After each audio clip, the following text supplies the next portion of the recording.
il y a des matins où tu te réveilles, et tu regardes le plafond, et tu ne sais pas vraiment pourquoi tu te sens si lourd. Tu n'as pas forcément vécu quelque chose de dramatique. Tu n'as pas de raison apparente d'aller mal. Et pourtant, il y a ce poids-là, quelque chose qui colle à toi comme une brume épaisse, qui rend tout effort immense, qui fait que même les choses simples, manger, se doucher, répondre à un message deviennent des montagnes. Si tu te reconnais dans ce que je décris, je veux que tu saches une chose avant même qu'on commence, tu n'es pas fou, tu n'es pas faible, et tu n'es pas seul. Ce que tu traverses a un nom, ça s'appelle la dépression, et des millions de personnes dans le monde vivent exactement ce que tu vis en ce moment. Et aujourd'hui, je voudrais qu'on en parle ensemble.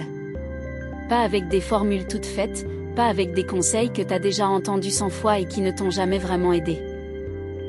Mais de façon honnête, posée, humaine. Parce que tu mérites mieux qu'une liste de solutions rapides. Tu mérites qu'on prenne le temps. Alors voilà, dans cette vidéo, je vais te partager 5 clés, 5 pistes concrètes qui peuvent t'aider à commencer à sortir de la dépression, ou du moins à comprendre ce qui se passe en toi pour mieux avancer. Avant qu'on plonge dans le vif du sujet, si cette vidéo te touche, si tu sens que tu es au bon endroit, je t'invite simplement à liker cette vidéo et à t'abonner à la chaîne. C'est un petit geste, mais il m'aide vraiment à continuer à créer ce genre de contenu, et ça permet aussi à d'autres personnes qui en ont besoin de le trouver. Merci. La première clé, c'est de comprendre ce qu'est vraiment la dépression, parce que beaucoup de gens qui en souffrent ne savent pas exactement à quoi ils ont affaire, et cette méconnaissance aggrave souvent la souffrance. La dépression, ce n'est pas juste la tristesse. Ce n'est pas juste avoir une mauvaise semaine, ou traverser un coup de blues passager. C'est quelque chose de bien plus profond, bien plus persistant, qui touche à la fois le corps, les émotions et la façon dont tu perçois le monde autour de toi. Quand tu es déprimé, ton cerveau fonctionne différemment. Les niveaux de certains neurotransmetteurs, ces petites molécules chimiques qui permettent à tes neurones de communiquer entre eux, sont perturbés.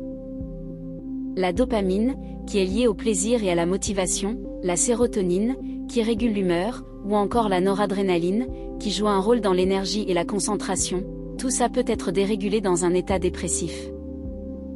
Et ça explique concrètement pourquoi tu ne ressens plus de plaisir à faire des choses que tu aimais avant, pourquoi tu es épuisé même si tu dors beaucoup, pourquoi tu n'arrives plus à te concentrer, pourquoi les pensées négatives tournent en boucle sans que tu puisses les arrêter.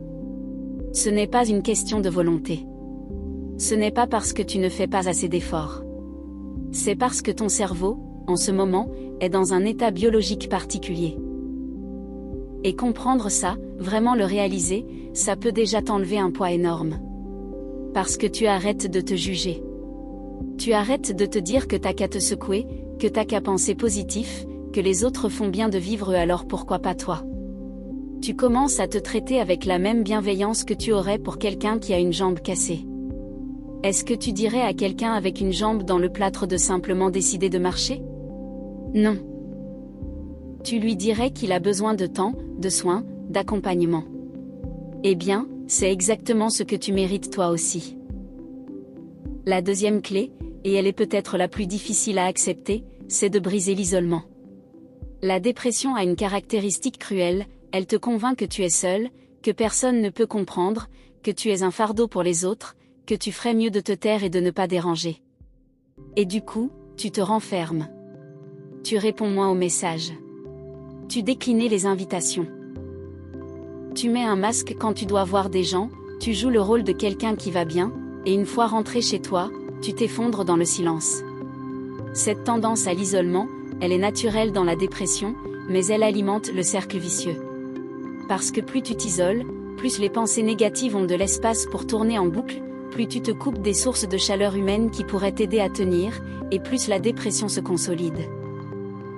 Je ne te dis pas de te forcer à être sociable quand tu n'en as pas la force. Je ne te dis pas d'aller à des soirées ou de faire semblant d'aller bien. Mais je t'invite à choisir une personne, une seule en qui tu as confiance, et de lui dire quelque chose d'honnête. Pas forcément tout expliquer, pas forcément tout nommer. Juste, en ce moment, je ne vais pas très bien. C'est un tout petit pas, mais il peut faire une différence immense. Parce que lorsque quelqu'un d'autre sait que tu souffres, tu n'es plus entièrement seul avec ta souffrance. Et parfois, juste ça, ça suffit à desserrer un peu l'étau. il y a aussi les groupes de parole, les forums anonymes, les lignes d'écoute.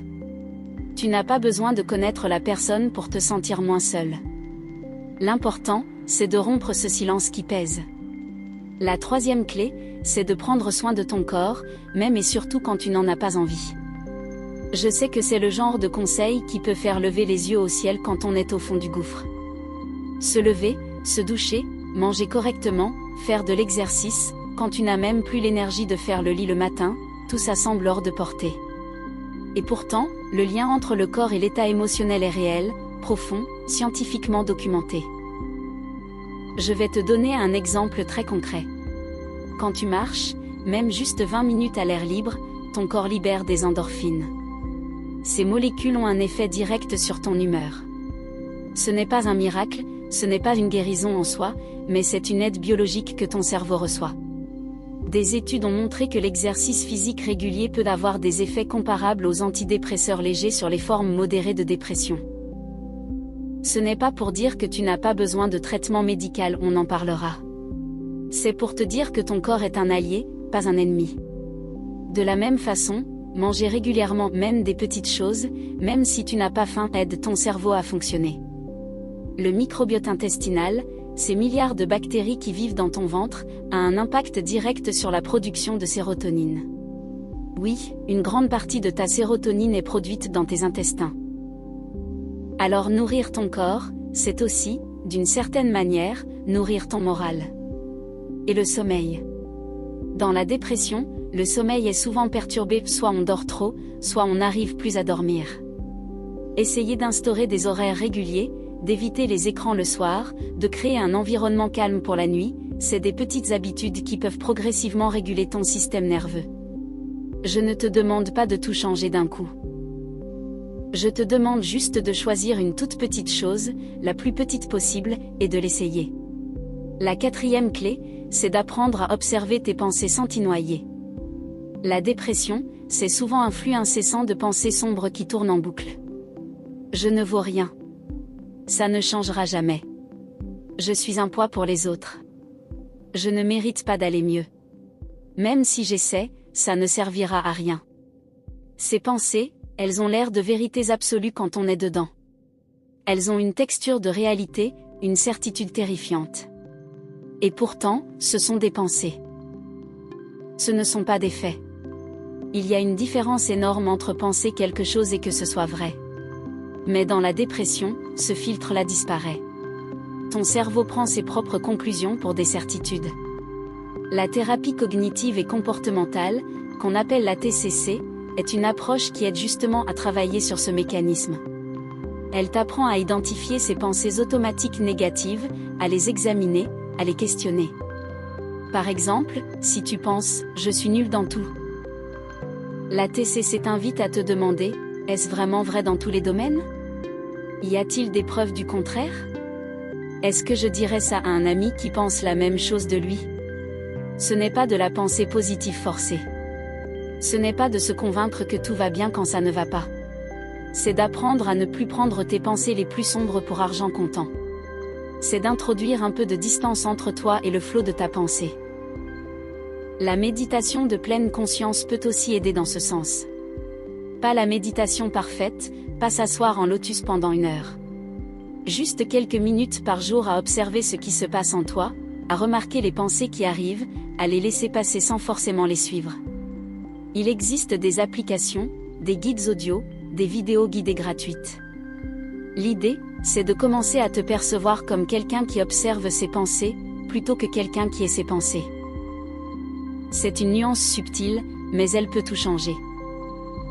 La 5e clé, et c'est peut-être la plus importante de toutes, c'est de ne pas traverser ça seul sur le plan professionnel. Je veux parler de l'aide spécialisée, du suivi médical et psychologique.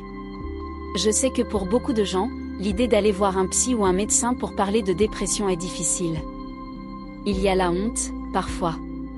La peur d'être jugé. L'impression que c'est réservé aux cas graves. Ou au contraire, la conviction que ton cas est trop grave pour que quoi que ce soit puisse aider. Et souvent, il y a aussi l'épuisement, même le simple fait de prendre rendez-vous semble insurmontable quand on est dans le creux de la vague. Mais je veux te dire ceci, chercher de l'aide, c'est l'acte le plus courageux que tu puisses poser pour toi-même. La dépression se traite. Pas toujours vite, pas toujours facilement, mais elle se traite. Avec un suivi psychologique, avec parfois un traitement médicamenteux si le médecin l'estime nécessaire, avec un accompagnement adapté à qui tu es et à ce que tu traverses. Le médecin généraliste est souvent le premier pas. Tu peux lui dire ce que tu ressens, il peut t'orienter, te proposer un bilan, t'adresser à un spécialiste. Si tu n'oses pas en parler à voix haute, tu peux écrire ce que tu ressens sur un bout de papier et le lui montrer. Tu n'as pas à avoir les mots parfaits. Tu as juste à te présenter et à dire que tu ne vas pas bien. C'est suffisant. Et si le premier professionnel que tu consultes ne te convient pas, si tu ne te sens pas compris ou en confiance, essaie en un autre. La relation thérapeutique compte énormément. Trouver la bonne personne, ça peut prendre un peu de temps, mais ça vaut la peine d'insister.